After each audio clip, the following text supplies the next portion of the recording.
The value in what we provide has been recognized because we can see the entire business, so we can translate what's happening on the floor to what's happening in the numbers.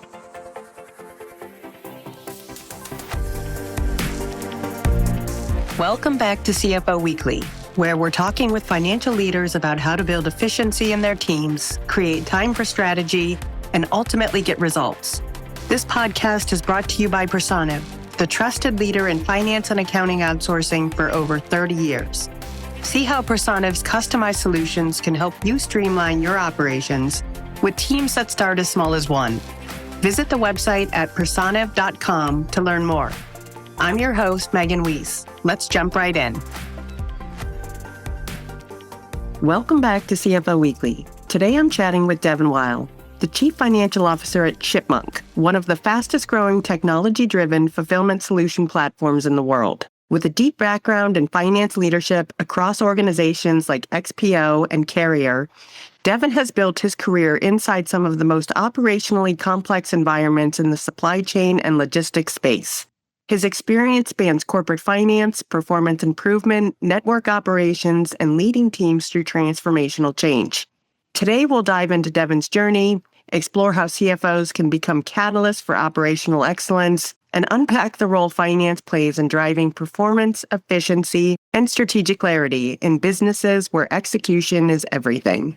Devin, thank you very much for joining me on this episode of CFO Weekly. Thank you very much, Megan. It's a pleasure to be here, and I appreciate the opportunity to speak with you guys today. Yeah, I'm looking forward to this conversation. Today's CFOs are no longer measured solely by clean closes or accurate forecasts. In operationally intense businesses like logistics and fulfillment, finance leaders are increasingly expected to sit at the center of execution, translating data into action, surfacing constraints before they become failures, and helping operators scale without losing discipline. And Devin, you've built a career at the intersection of finance and operations, leading in complex, high-volume environments where performance is won or lost on the warehouse floor as much as in the forecast. So to start us off, I'd love to go back to the moment when that path first became clear for you. Looking back to the early days of your finance career, was there maybe like a first experience or the aha moment that made you realize that you really wanted to build your path around operational performance and not just traditional accounting or FP&A? Absolutely. I think for me, it goes back to my very first days out of grad school. I started at Honeywell and I came into their leadership program as an operator, actually. So I was doing Lean and Six Sigma activities on the factory floor in a fire alarm factory in Connecticut. And I was really enjoying that. It was a lot of fun. I was learning a ton about how a manufacturing operation works. I was also responsible for helping to build the budget every year for the factory. And that put me in close contact with the folks in the FP&A team and the CFO of that business. Just was absolutely enamored with the ability that those folks had to see the entire business. The chair that they sat in finance, you saw everything happening. You saw the numbers on a page, but then you could actually see how those translated into performance out in the field, what the drivers were for that performance. I thought that was really, well, for lack of a better term, I migrated very quickly for my next role at Honeywell. I migrated into FP&A really because of that experience that I had, helping to take the operational experience that I had gained on the floor and translate that into financial performance and thinking about ultimately budgeting and forecasting, which then was the backbone of kind of my career over the last 20 years or so plus in finance. Was it like a rotational program that you did at Honeywell?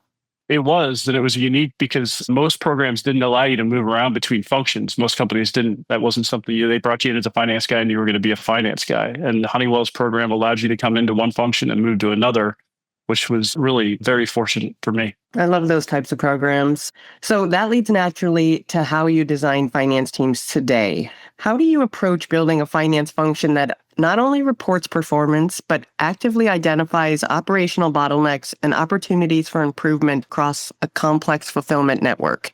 I think that's been something that I had just developed over the years and seeing what works and what doesn't. For me, the fundamental tenet or focus that we need to have in a finance organization is being able to be operational partners. And for me, what that means, practically speaking, is helping the business to see around corners, understanding the story, what's happening in the business, and then helping that business to see around corners.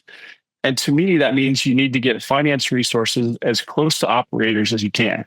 One of my recent experiences at XPO, we built out a field finance organization where one didn't exist before for that very reason. General managers were a little bit isolated from the planning process, from their own budgets, and then from a reporting standpoint, didn't have a lot of support when they got their P&Ls to be able to have someone to help explain what had happened and tell the story. So we built a field finance organization in that business from the ground up, started from scratch, added some FP&A resources to the field where the general managers now had actual finance partners working with them. And the feedback from them was tremendous. Within a few months, there was no pushback. This is fantastic. We've been waiting for this for a long time. And their performance got better. The trust that was built between the center of the organization, the central FP&A and finance organizations, and the field proved pretty dramatically, rapidly, and became a true trusted business partner in that organization. And so I brought that same mentality to ShipMonk as well. And so my finance team has regular interactions with the operations folks. We spend time out in the field. I just spent most of the last 10 days actually in Texas, along with my team, the head of FP&A, our VP of accounting, sitting there alongside of our warehouse operators, not shaking hands, but actually packing boxes, pulling inventory off the shelf and getting our customers their shipments.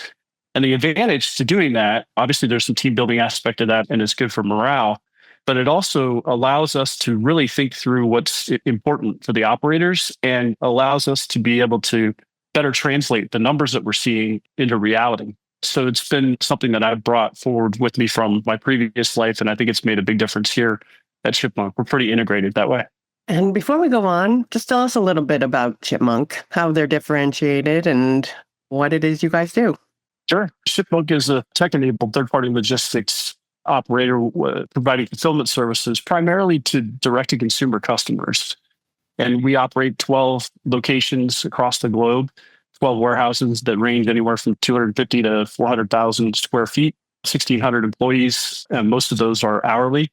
Whole goal in life is to make our customers' lives easier by managing their warehouse operations, their inventory, as well as their transportation needs. Running a smaller direct-to-consumer business, small to mid-sized direct-to-consumer business, we take a lot of that stress out for our customers and allow them to operate more efficient. And drawing on your experience across large-scale logistics and industrial environments, what are the most effective levers a CFO can pull to drive meaningful operational efficiency?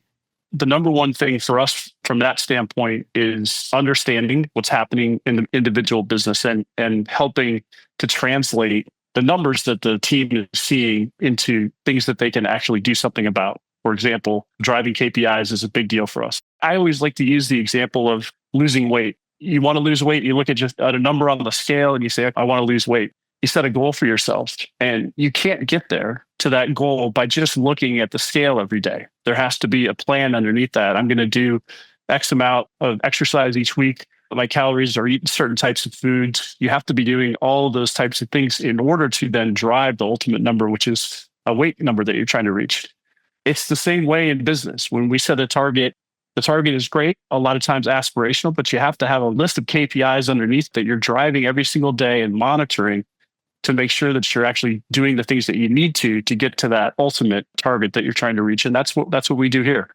Whether it's looking at orders per hour in our warehouses, looking at our labor statistics, looking at our revenue per order and cost per order on a very granular basis, that's what we do to make sure that we're hitting our goal weight, so to speak.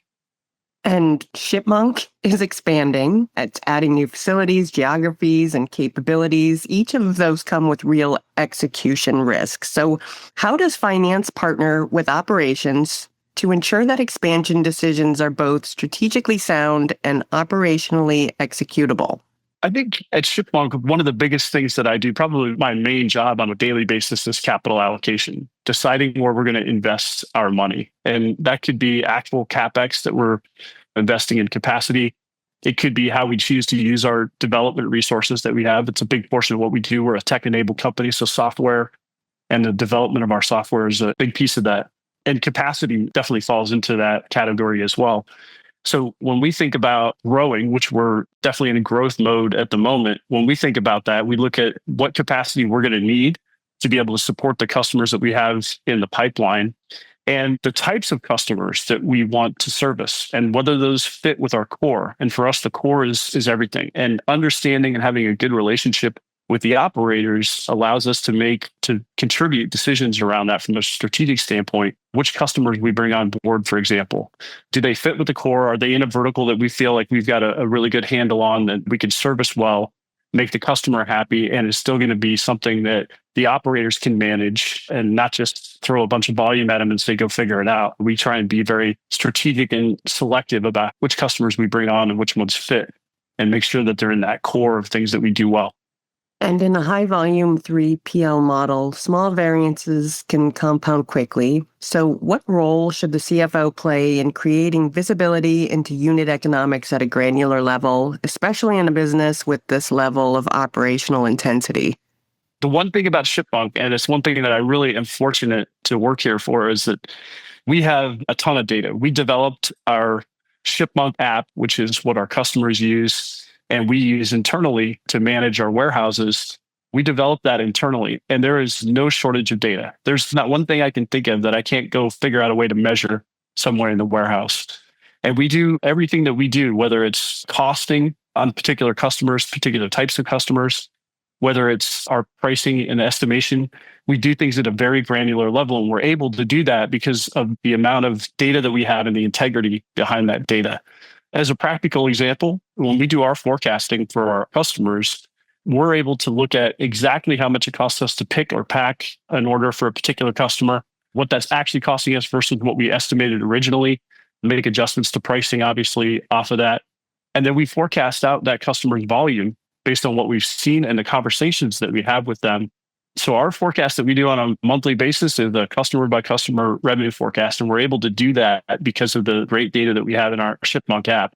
And it's a great partnership with our customers as well, because we're able to give them insights into what's happening in their business, both from a volume standpoint and an inventory standpoint that they may not have been able to see before. We're able to look at it from a third-party view and give them some valuable advice on how to run their own business. That's a great value add. And when performance is lagging in a specific part of the business, how do you balance the need for rapid intervention with maintaining alignment across finance, operations, and commercial teams? When we see stuff that is different from what our expectations were or target, our cycles are daily and weekly. We're looking at data. So when we see something that's outside of what our expectations were in a particular warehouse, we jump on it right away. Kevin, our CEO, and myself are actively involved to make sure that when we see something that's trending the wrong direction, we get on it immediately. We talk to the operator about what's happening. We problem solve with them. It's not a you're off your number, go figure it out. It's a collaborative process that we work with them on to figure out the best way for them to, whether it's they need more people, they need fewer people, there's something with the building that needs to be taken care of. There's an issue with the customer forecast. We find out what the root cause is, and we work with the operators on getting that fixed. We just don't let stuff fester. And we touched on data, but the right data at the right time can empower operators, but too much friction can slow them down. So what technologies or data infrastructures are essential for CFOs to influence day-to-day operational performance without overstepping or maybe becoming a bottleneck? I think the key for us is the BI tools that we've chosen to use. As I mentioned before, we do have a ton of data, and we try and focus on a few key KPIs that are really going to be impactful to performance. We do get underneath those when we see one that's maybe trending not the direction that we want, but we try and keep our dashboards relatively simple. We don't overwhelm the team with 10 different things that they need to focus on. It's a handful of metrics that we focus on to start. And then if there's issues, we kind of dive in under that. But the BI tools that we use are really critical in being able to help us with that. And now with the advancements that we've seen in AI, those BI tools are not only able to help us break down where we have issues, but also they're very helpful in forecasting what the rest of the period could look like, whether it's quarter or year, or even on a long range basis in some cases, depending on which ones we're using. But we find a lot of value in some of the BI tools that we have available to us, and we use those very regularly in conjunction with our conversations with the operations team to make sure we're staying on track. And you touched on root cause analysis a bit ago, but one of the hardest parts of operational finance is diagnosis. So how do you evaluate whether a performance issue is rooted in process, people, technology, or pricing? And how does finance help surface that insight effectively? When we look at variance analysis, we try and get to that root cause as quickly as we can. So it depends on obviously where you start in the process, but it's going to be some dashboard or some variance analysis that triggers the initial discussion. Then it's a matter of not taking the first answer that you hear as being gospel or being the truth. What we always do is ask the second or third question underneath that. So don't assume anything. We operate here in a culture where it's okay to ask questions. People don't get defensive about being asked questions. They understand where it's coming from. They understand best intent is what's behind it.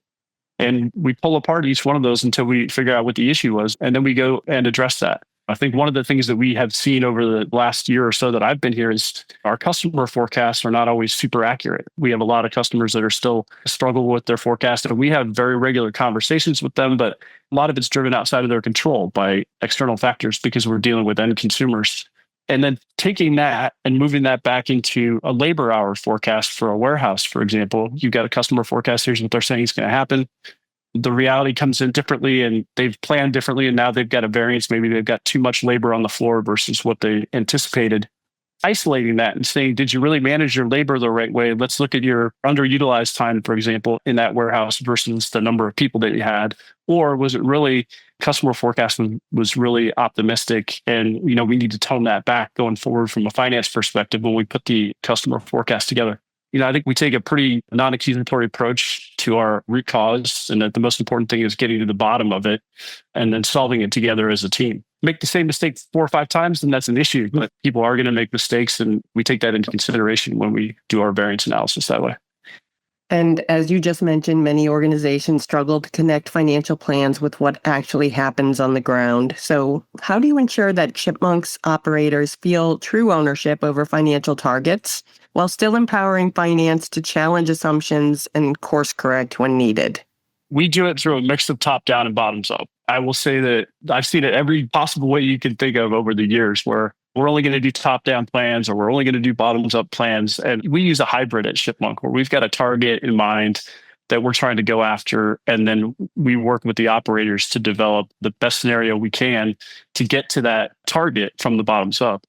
And then to the extent there's a gap, there's a negotiation. And that negotiation is, I think, what really makes or breaks the success of a plan. So just sending out a target to an operator and saying, you got to get to this orders per hour number or this cost per order number for your warehouse next year, have a nice day. There has to be some way for them to get there. And so they start with their bottoms up approach, and then we build that bridge. And through the negotiation in that process is how we get there. Does it take a little bit longer? It does, but it also really improves the buy-in from the operators about what they're actually trying to do and doesn't make them feel like they're just getting a target shoved down their throat. And ultimately, all of this ties back to the customer. So as expectations around speed, accuracy, and cost continue to rise, how does finance help prioritize which operational improvements will deliver the highest ROI, both for the business and for customers? I think that's the big piece of what we do on a daily basis. Like I was saying before, capital allocation and investment decisions is part of what I do on a regular daily basis. It's practically the heart of everything that we do. So what we like to try and do is just what you said, which is look at the investments that are going to provide us the highest ROI. And where that comes into play from a practical standpoint is looking at new customers that we're planning to bring on board. For example, we're involved in that pricing discussion in the beginning as we bid work with customers and making sure that the targets that we wind up agreeing to with our customers are in line with what we're trying to do in our 5-year plan. And that we're going to then ultimately meet our investment objectives or our investors' objectives for growth on the top line and EBITDA. I think that's one of the other places where we see a lot of this from an investment analysis standpoint is in capacity. Real estate falls under my purview. And when we think about growth, which, as I said before, we're right in the middle of what I would say a pretty substantial growth period right now at ShipMonk, making sure that we're staying just far enough ahead on the capacity is a sweet spot. We don't want to be behind, to make sure that we've got the right capacity in place that we can serve customers. But we also don't want to add things too fast so that we're sitting there with underutilized capacity.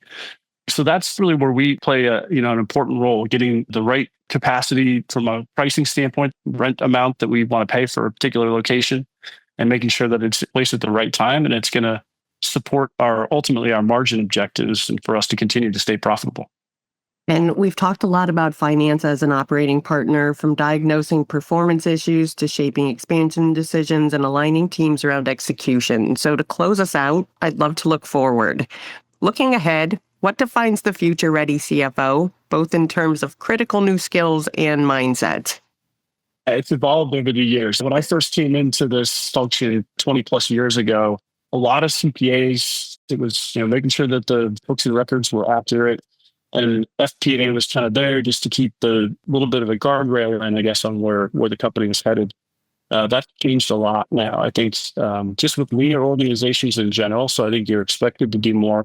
I think the value in what we provide has been recognized as well. So because of where we sit and the fact that we can see the entire business and we can translate what's happening on the floor to what's happening in the numbers, the CEOs and operators have recognized the value that we can bring, and we're not just beta sitting on the sidelines asking questions that are annoying to them.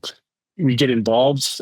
We help make value-add decisions, and I think that's been a really critical transformation. So going forward, I think that trend is going to continue, but I also think we have the added benefit now of the incredible technology we have on the AI side. I mean, we use AI now for simple variance analysis with our BI tools that we have.